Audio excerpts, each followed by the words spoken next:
Dear God, thank you for the blessing of these last few weeks of the time to spend on an important subject for your kingdom, on the comfort around friends, family, and Christians to be vulnerable, and the blessing of introspection. Let this be a step forward for us, for our congregation, for our community, that we can do work in your name. Amen. Amen. Amen indeed. Good to see you all. I'm glad that you're here. And we will get started today. I don't anticipate that we'll take the full hour. Part of what we wanted to do today was go over, are there any burning thoughts, any last questions, anything, kind of do hey Henry, everybody see Henry? Oh, now you're gonna be shy. Okay, I see how it is. So we're going to go over, have there been any lingering questions that didn't get answered along the way? Today, what I'm hoping they'll do, I'm going to call on y'all.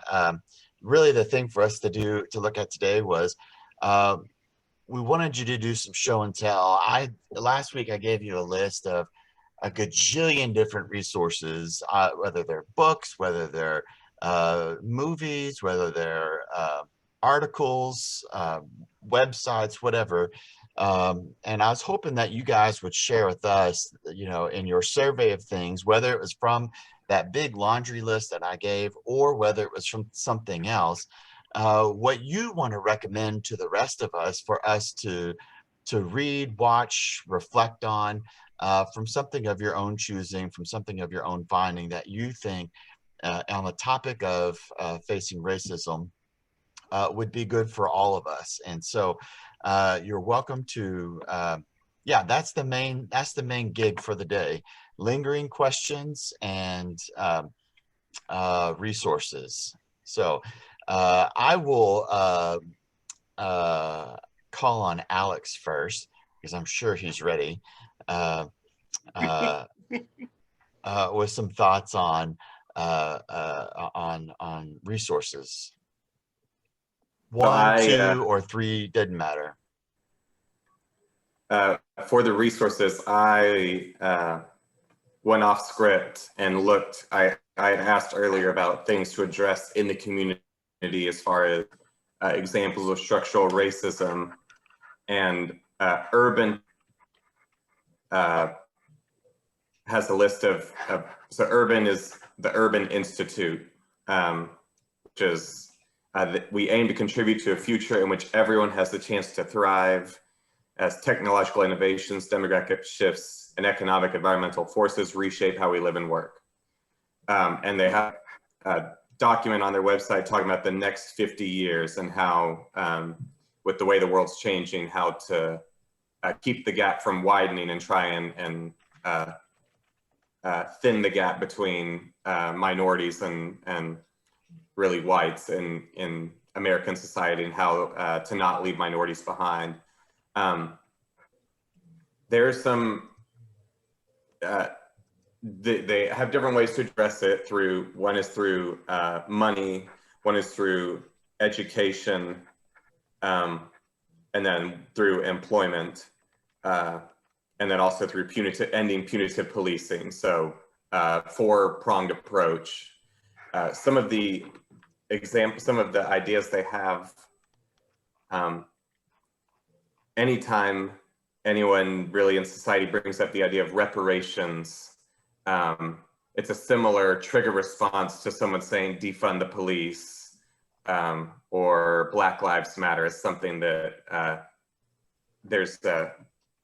I would say there's a physical response inside of your body that reacts to that, to say, well, I never owned slaves. Why should I pay someone money who was never a slave? And I think that suffers from similar to the defund police movement, it suffers from terrible marketing.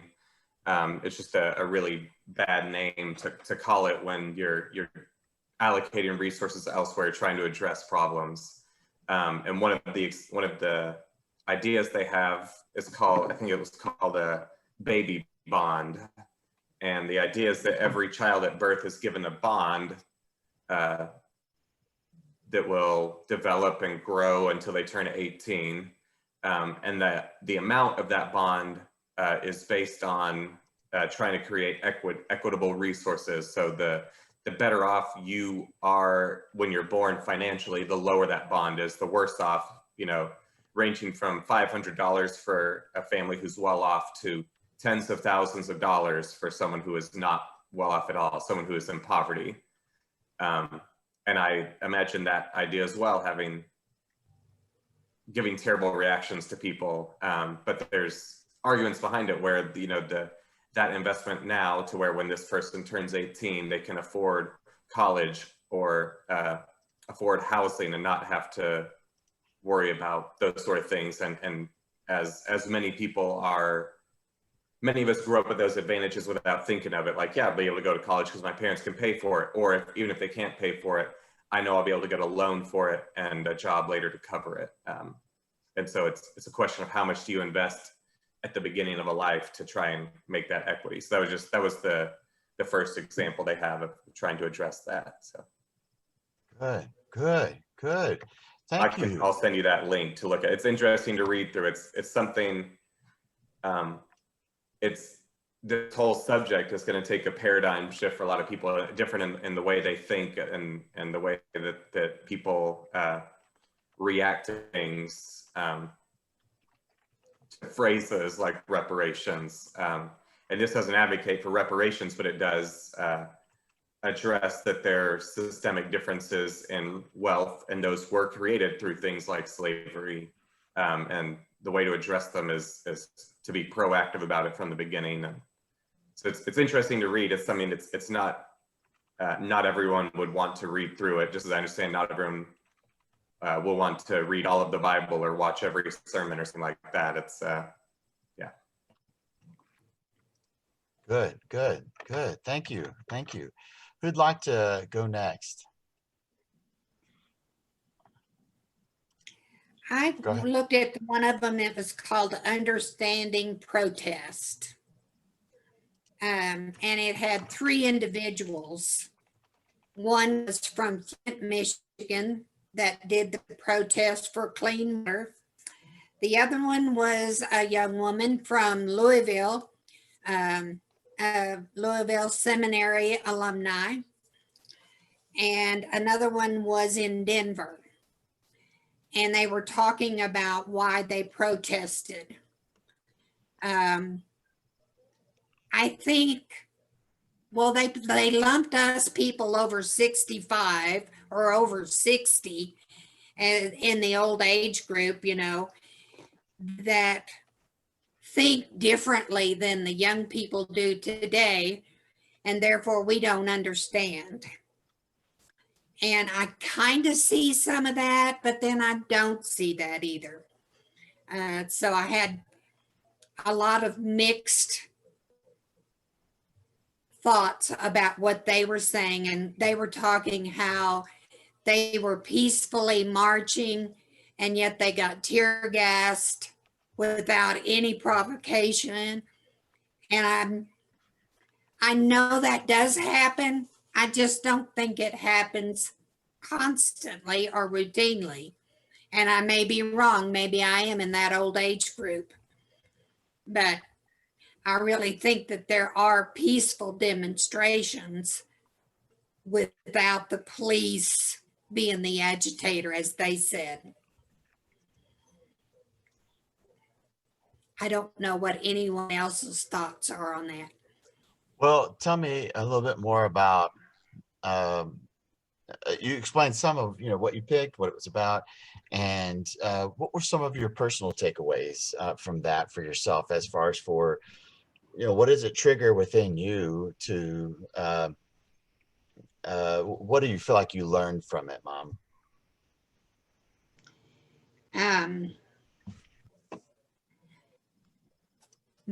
Personally, I took it that maybe there wasn't enough from looking at it from all angles. I got their point of view, but I didn't understand looking at it, let's say from the policeman's point of view or the government. I even understood that laws do need to be changed. I agree with that. But in one guy was talking about it was the president to blame. I don't think any one person is to blame. I think you have to pass laws and get things changed. Protesting may be one way, you know, I can see that, but I think you have to take measures, definitive measures to make a change. For me out here in the boonies, that's kind of hard to do. We're in a community that is all white. I don't think there are any black families in where I live. But there are 90% of them are below poverty level. And so I see that where I try to reach out and where I want to help. So I don't have the same perspective living here as other people do in the city and so forth. Good. Well, and I'm gonna put a link. Well, I'll put something. I'm pulling something up with regard to what you're saying, and there is all right. So I'm about to drop a whole bunch in the chat. So everybody's about to get a whole bunch from me. So I will kind of review my piece, and in part, it's to respond to you, Mom. First off, I put in there a link. The first one that I put in there is a link to a book called The Color of Compromise. And there are lots of ways to write about the topic, and everybody ingest information from various different channels differently. Like if you are someone, I'm going to pick on Diane.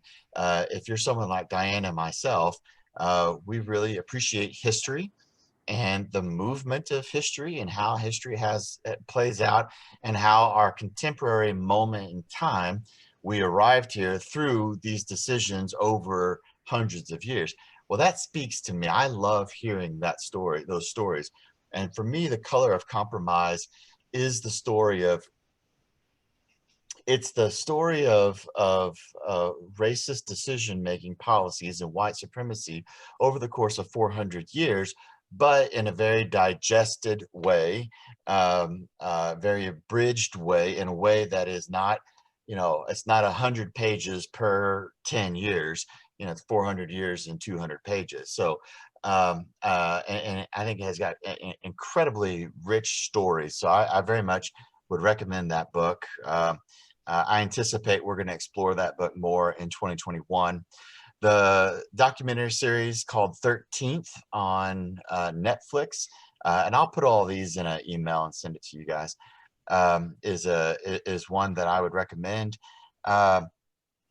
There is a website. It's the Anti-Racist Starter Pack, 40 TV series, documentaries, movies, TED Talks, and books to add to your list. And I tried to make my way through most of that over the course of the summer. And so, again, just another resource list. I've told you a few weeks ago about James Baldwin, I Am Not Your Negro. Recommend that. But Kitty, Mama, coming back to you with regard to what you're talking about, the poverty aspect of things, something that I've just started resourcing or trying to discover more about. It's called the Poor People's Campaign. And that's something that you might take a look at, in part because while certainly they have an understanding that poverty, the idea of poverty strikes everyone regardless of race, and that poverty, that people of color experience poverty at greater percentages.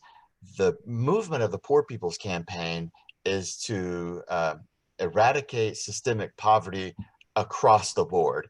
So their movement, their message, their agendas that they protest and advocate for, specifically the county you're talking about in the area where you are, Kitty, with regard to poverty, and how to overcome some of those decisions that get made at the higher level that everybody suffers from at those lower economic levels. So a resource I would turn your attention to, especially at that intersection of protest and poverty, might be something to look at.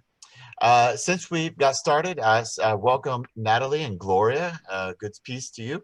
Where we are is we're just sharing some resources, things that we want to recommend to each other, either from one of the things that you read this week from the list or some other resource, whether it's a book, a movie, an article, a website, etc. But something for us to put in our toolkits. Alex is gone, Kitty's gone, I've gone, and then also be thinking if you have any lingering questions. As Kitty was jumping in, y'all, I gotta say, man, it's really hard for me to call her Kitty, so I'm just gonna call her Mama.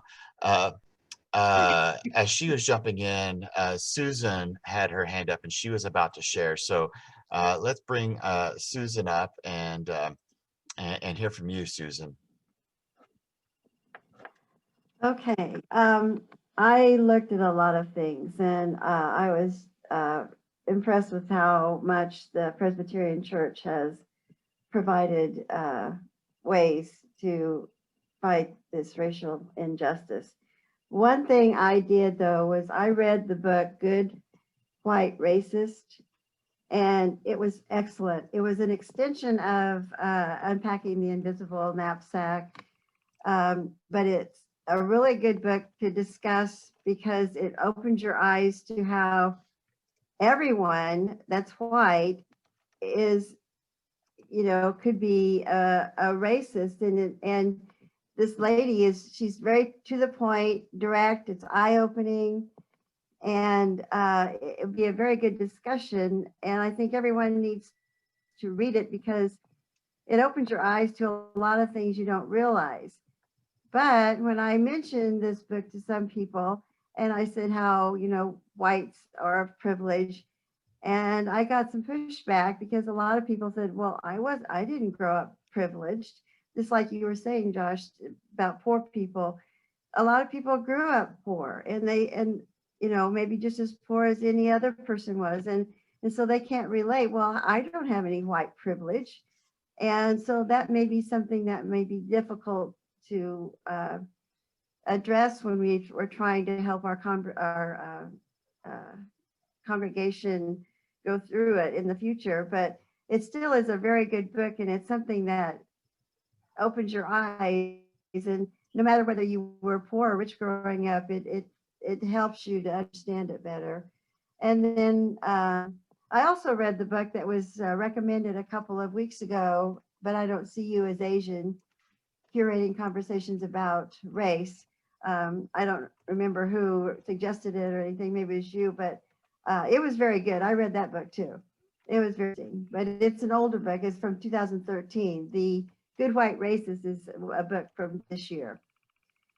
And then on the news, the founder of Black Lives Matter, Alicia Garza, wrote a book, The Purpose of Power. I haven't read it yet, but it has a lot of good reviews, so that may be something to look into. I like reading books, and so as you can tell, so I may look into that. But there was a really good sermon that I printed off by an Asian preacher in this in one of our resources, and I love that sermon. It was fantastic. So I guess I could talk a lot because I was just amazed by all the resources I found, and I'm so excited to get more involved in it. But anyway, I better stop talking. You're good. You're good. You said you heard a really good sermon. I was getting excited, and Well, you always have good sermons, but I read a good sermon in that resource. You broke my heart. Okay, who wants to go next? Gloria, Natalie, Diane, Betty. Gloria, you want to go next? I read a book, and it's not necessarily directly connected with racism, but it's about the immigrants coming to the United States. And regardless of which side of the issue you stand on, as you read it, you see the reality of what immigrants go through and why they come. And then once they reach this country, what they face. It's called American Dirt by Jeannie Cummins. And again, it doesn't matter which side you're on. It shows you the reality of immigrants and coming into this country. Good. Tell me just a smidge more about American Dirt. Tell us a smidge more about what is it that struck you about it, or something that was like an anecdote or a takeaway, or why it meant something to you, Gloria. First of all, the protagonist is a woman and her son that are leaving Mexico because the rest of her family was murdered, and she knows that she's going to be next. So she joins a caravan of immigrants coming to the United States. And the best way to ensure getting into the country is to go through the desert. And what struck me the most is because it reminded me of the Egyptians, the Israelites leaving Egypt, and it just describes it so perfectly. And really, that's why what struck me the most about that book. Once they get into the United States, they meet success, and the little boy, who's very bright, becomes number one in his class. But you see the reality of what immigrants go through, and also because it reminded me of the Israelites leaving Egypt.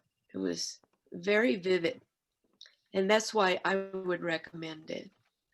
It's a little far from racism, and yet it's still connected in a way. No, but what I think you did there, and I think it's important to remember is that there's opportunities for us to think about the experiences of persons of colors that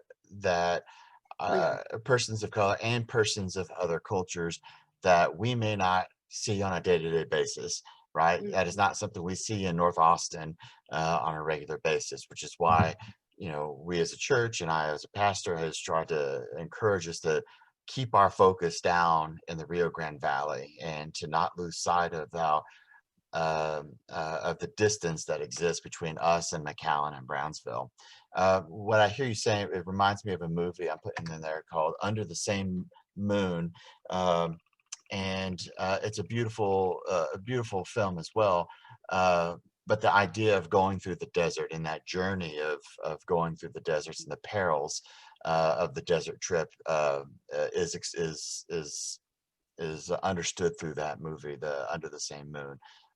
So I just put that out there as well. All right, good. Susan, or no, we had Susan, Diane, or Betty, or Natalie. Do any of y'all? All right, Betty, here we come. Well, I feel like a piker compared to everybody else, but I have a couple of things that I'll share. I watched the Just Worship documentary that was in the list, and I thought it was really excellent. And it has a discussion guide to go along with it. So it was a conference that actually was here in Austin. Rawl, I know you attended, Josh. Did not. But anyway, I thought that was quite interesting and kind of uplifting, and had good things to say. And as I said, there's a discussion guide. So should that be something that might be incorporated at some point, there are at least questions to go along with it. The other thing that I recommend, and I have to say, okay, so the book, Me and White Supremacy, and I will say that it has taken me 3 months to get through the introductory portion and the first week. It's set up, there are 4 weeks, and each day of the week, there's some information and then reflection questions. So it's taken me 3 months. to do just through the first week. And I think it's really good. And if you actually spend time doing the reflection questions, or maybe I'm the only one who's got this a horrible shadow side, but it's quite enlightening. One of the things that struck me from the first week was the idea of white exceptionalism, which I hadn't heard about. But apparently, if you are liberal, educated, and spiritual, then you think that you're an exception to, or you're likely to think that you're an exception to the white supremacy thing. So anyway, those are the two that I'll recommend. Betty, what do you think with regard to me and white supremacy? What do you think that, what was some of your mental hurdle of getting through that first bit? Was it just a matter of sitting down and reading, or was it the content that you were kind of blocking up against? No, it's the reflection questions. It's easy to read and it's easy to understand.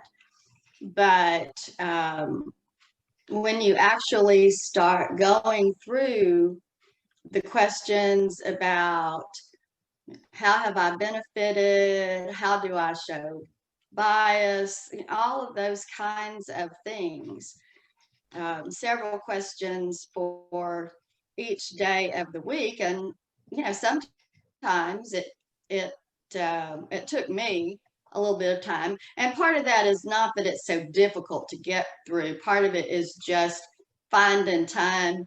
I'm a retired person. You think of all the time in the world, but I don't. So. Well, but what I hear you saying is, and what I appreciate is, you were being very intentional about the reflection questions. And I'll tell you that there's a lot of books I read that have good discussion reflection questions, and I do not stop to take the time and to answer them. And so I think what I hear you saying is that you did stop to take the time and say, how am I engaging this? And how is this question being processed in my head? And I think that's an important note for all of us, that to not just rush on through from chapter to chapter, but to really stop and let the process work on you as you're going through it, or to engage in the process. Yeah, I think that is the point of this book. I mean, you can read the book. I could be done with the book. I could have been done with the book in the first 2 days. But if you're going to actually do the work, this book is if you want to do the work. If you're going to actually do the work, then the reflection questions have to be reflected upon, in my opinion, at least for me. I can't make any changes in myself if I don't dig. Good. Thank you, Betty. Thank you, Betty. All right. Diane or Natalie, do either one of you want to go? All right, Diane, you're up. Well, I looked at several of the resources on the list. One of the ones that I thought were interesting, there were ones that were, I guess, listed as worship aids, kind of, or things in worship services. So there were some singing and kind of poetry, prayers. Offhand, I can't think of the name of the specific ones. I remember one of them, they were listing a bunch of people's names and, how long must we suffer and do this. And I found those to be very interesting and just a little bit different take on it. It wasn't something that was as deep and reflective as some of the other things people have talked about. But I found them very interesting, and it's something that, could be incorporated into some of our worship services probably, and, touch on the issue. Not that you're going to create a lot of change from it, but it makes you think. Listen, I found that resource a while back, and I've sent it to our worship leadership, and especially with the various hymns that are in our hymnal that have maybe on the outside you would not know that these were hymns that fit within this theme, but were written to fit within this theme. And I didn't realize that list was so long. as well as a variety of other pieces that are there. So yeah, good. Anything Yeah. else, Diane? Yeah, it was interesting. Not right now. Okay, all right. Natalie, we're coming to you. Here we go. All right. Well, let's see. I think there's just so much. It's like a fire hose, Yep. Now, because there's just so many books and so many videos and so much information, so many articles to read and TED Talks and so forth. And so I've waded through a lot of stuff over the summer and through the course of this class. And it just is all lots of different pieces of the puzzle. I think still probably the most helpful thing for me as a clueless white woman was the Seeing White podcast that I've mentioned before, from Seen on Radio, partly because it just, was in little bits and pieces, so I could listen to one in the car and then process it, and then the next piece and the next piece, and it really was very eye-opening from a historical point of view and from just an everyday learning point of view, and then attending some of the things that my company did around that, and listening to my coworkers and people who are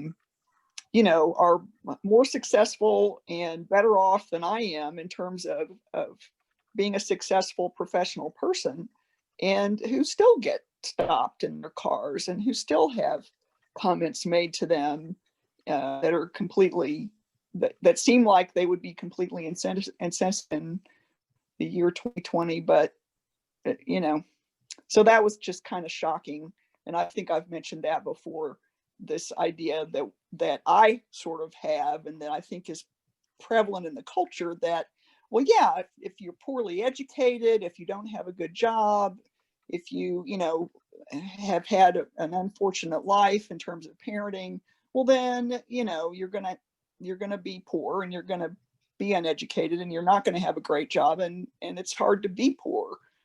And that does happen to people of color. But the thing that hit me over the head like a ton of bricks was, it doesn't matter how well educated, well brought up, how many generations of your grandparents stayed together and, and did everything right, and you still get stopped.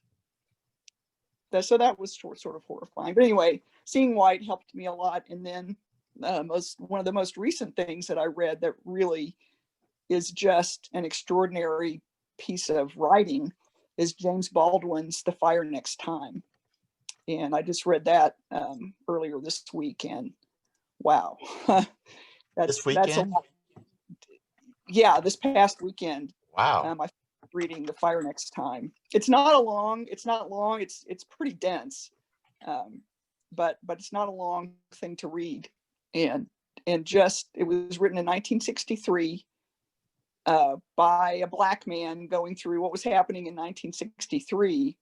And wow, he really predicted a lot of what's happening still now. And anyway, I'll probably go back and read it a couple of more times just to get everything out of it.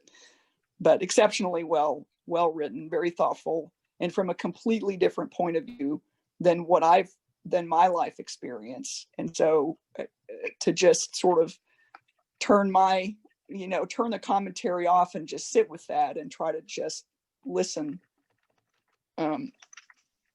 it's a great exercise. Good. Well, thank you very much. Well, listen, I think we have solved racism in 8 weeks on a Sunday night, so we don't need to talk about it anymore. Are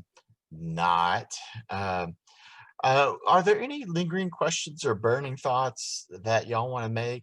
And feel free to unmute yourself. And is there anything else that anybody else wants to share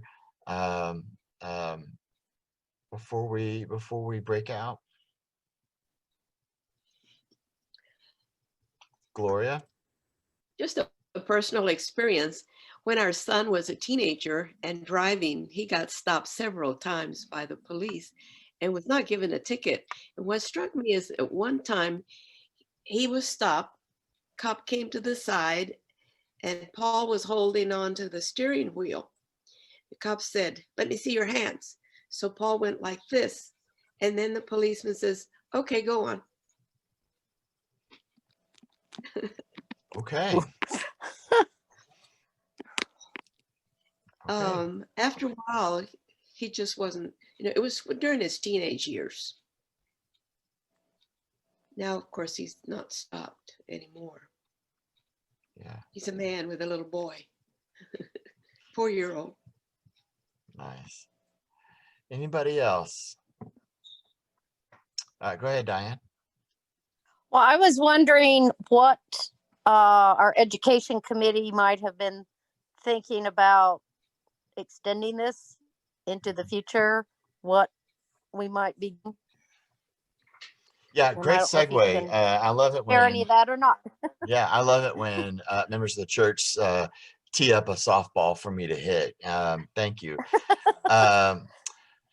So we, Pastor Joel and I presented a plan to session earlier this last week for them to read and review that we will look towards adopting more formally at our November session meeting. And it is a robust menu of items, heavy emphasis on Christian education and worship. And we're looking at it being kind of a guidepost for the next 2 to 3 years instead of trying to cram the whole thing inside of just 1 year. But what I think, should the session approve it, which I anticipate they will, what will most immediately be an outcome of that is the establishment of a committee, a subcommittee of the Christian Education Commission that specifically and solely focuses on the exploration of racism and anti-racism within our congregation. And so we will be developing a new subcommittee that they're the ones who will be tasked with this large menu of items to both help us to implement it, schedule it, and then to help invite, promote it, and all this, that, and the other. So more about that will come, but I don't think it's anyone's intention for us to, I think I've said this from the very beginning, our intention is to go on, to press on and to offer more classes going into 2021, exploring ways in which we can incorporate what we're learning in worship, et cetera, et cetera. So thank you for teeing me up for that. What would you like to see, Diane, or anybody? I really enjoyed this class, and so I would, definitely be interested in kind of a continuation of this type of class. I feel like I've learned a lot about it, and it's, got me to watch and listen and read. And, I had no idea that the Presbyterian Church was so active in the issue and that all this had been done through the church itself. And, Right. And so, I think it's a very timely topic and one we're pursuing. And thank you for leading us in this class. I've really enjoyed it. Good. Thank you, Diane. How about anybody else? What do you think, either last thoughts, final thoughts, or something that you would like to see going forward? Go ahead, Alex. I think what Natalie mentioned, there's just a fire hose of information when you look into this sort of thing. And so I think picking 1 or 2, even 3 sounds like too many things to focus on, as far as, if you know anyone on the outreach committee or anything who could, things to pick to focus on for our congregation, as far as focusing on, the not necessarily dismantling structural racism, but addressing it if it's communicating to lawmakers or whatever it is, but that would be and that's not for this group to decide right now, but that's, a smaller focus with a broad approach, as you mentioned, with everything through worship and the service sermons and stuff like that. But. Yeah, no, thank you. And really, Alex, speaking as the one who's currently the elder, wearing the hat of our service committee, one thing that our church did in the last 12 months, not too long ago, is that our session wrote a letter to our elected officials about family separation, I believe it was. Isn't that right, Alex? About family separation. And we sent a letter to all of our elected officials for our address at the church, from city council, state representatives, governor, all the way up to the president and federal agencies, with regard to our theological and biblical perspectives on family separation policy. And from my research of the church and reading through the session minutes over the course of 4 decades, I don't know that I see that that's something that our church leadership has done before. Certainly hasn't done in maybe in 20 years at least. So, but I think that is certainly an appropriate way for us, as we're growing in our mindset, as we're becoming more educated on the issues, that when we feel that we have come up against a theological or biblical red line, that our responsibility then as Christians is not to just simply sit and be silent, but to find appropriate measures of protest. And that may be out on the streets. I've certainly done that a number of times over the last several years. And it may be that we as an institution do like we did before, which is to produce a letter and to send a letter to our elected officials.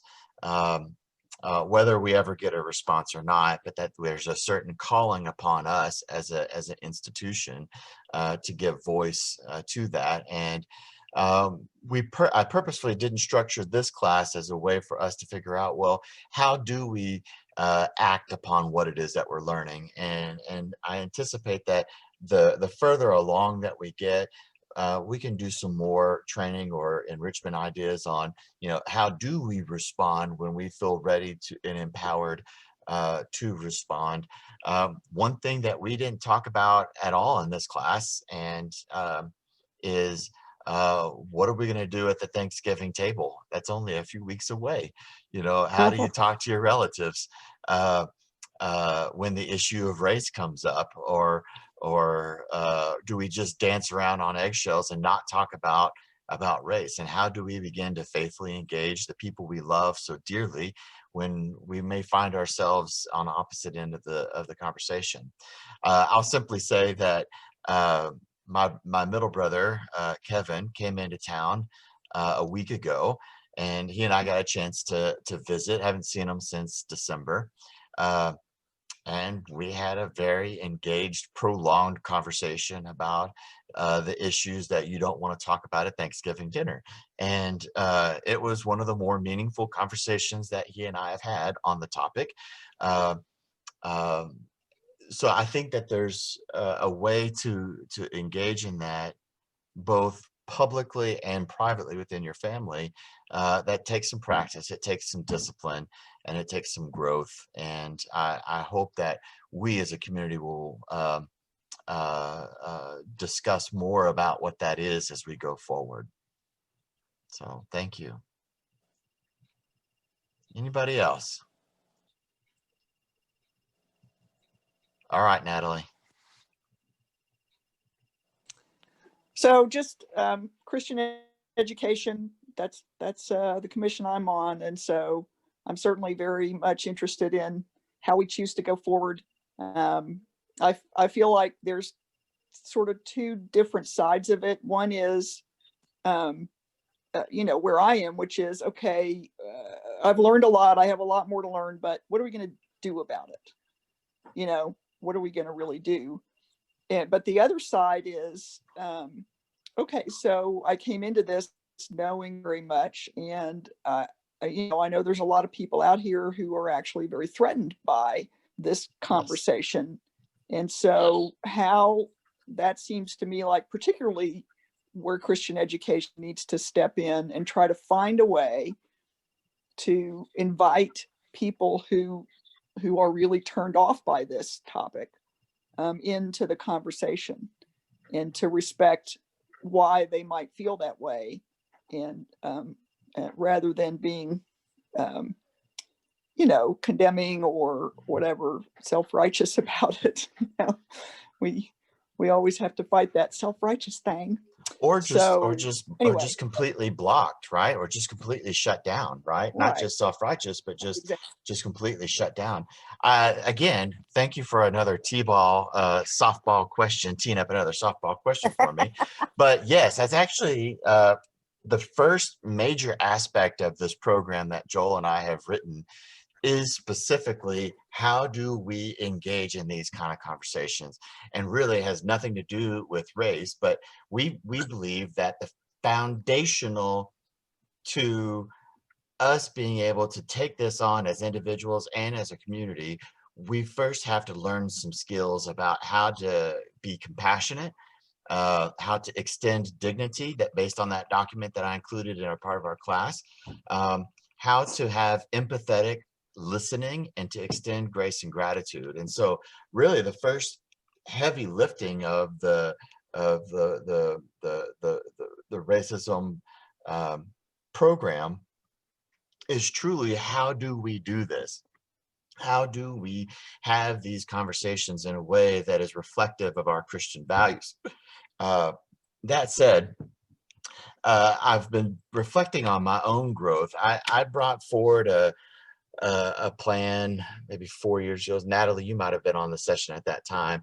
It was December of forever ago, and it got met with some resistance. And what I felt like I had to learn was that I myself wasn't ready, that I had some internal things to grow on to get to a point where I had arrived at a place where any step past where I wasn't going to be fruitful. And so now that I had grown and arrived at a certain place, my calling then, which is for all of us, is to bring others along. That how is it that, because you can only go so far and then you've come to an end.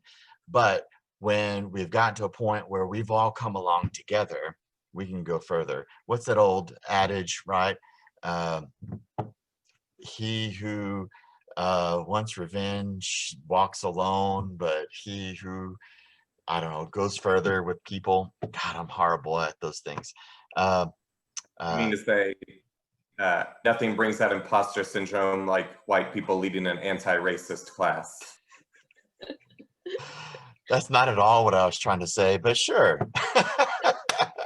But I think the answer to your question there, Natalie, is foundational to Reformed theology, which is first person plural language. We, us, our. That there is no going it alone, that we have to go as a community. And when there are those within our community who may be resistant to the idea, or when they hear that word privilege and it just causes them to buckle, right? We have to find ways to extend grace and to invite them along, but to really listen to, well, why is it that you feel that you bristle or buckle, or when you hear the word white privilege? Why does that cause your blood pressure to shoot up when we talk about Black Lives Matter? Just simply mention that, and I think that's the thing that's not to be discounted. And that pendulum of grace swings both ways.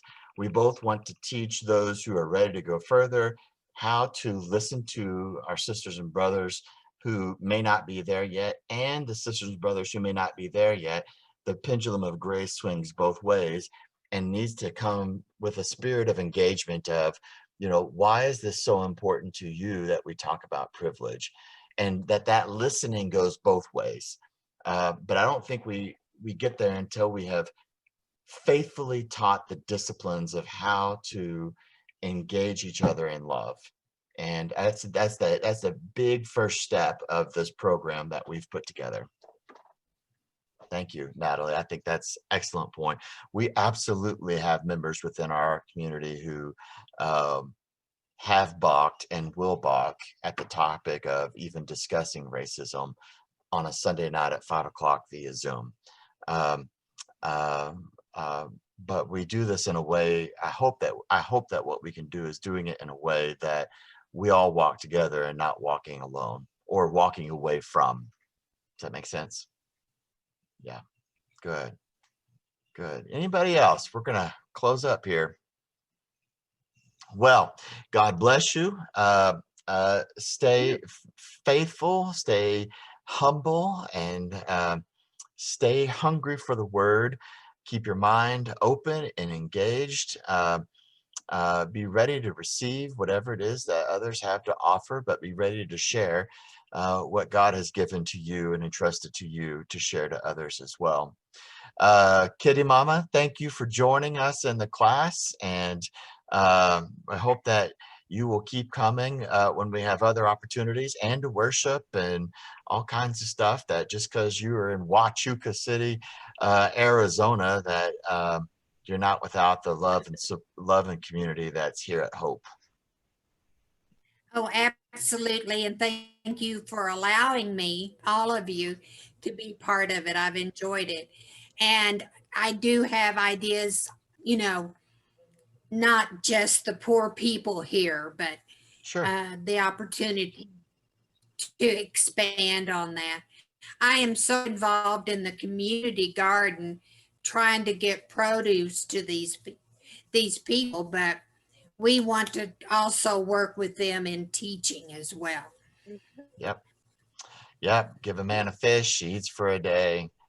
Take him to Walmart, and see, I'm really bad at these things. All right, you know what I'm saying. You know what I'm saying. All right, let's pray, and then we'll head out. Gracious God, thank you for the people who've been gathered around this table over these 2 months. Thank you for bringing us together in a spirit and of willingness to grow and to be stretched. Thank you for the way in which you have been actively at work in our heads and our hearts. And we pray, God, that you would point us in the direction of the next steps, that you would give us the courage to not give up, but to lean forward and to pursue righteousness, your kingdom on earth as it is in heaven. I pray that you would guide us wherever we go, and keep us bound together in the love of your Son, our Lord Jesus the Christ. For it is in his name that we pray. Amen.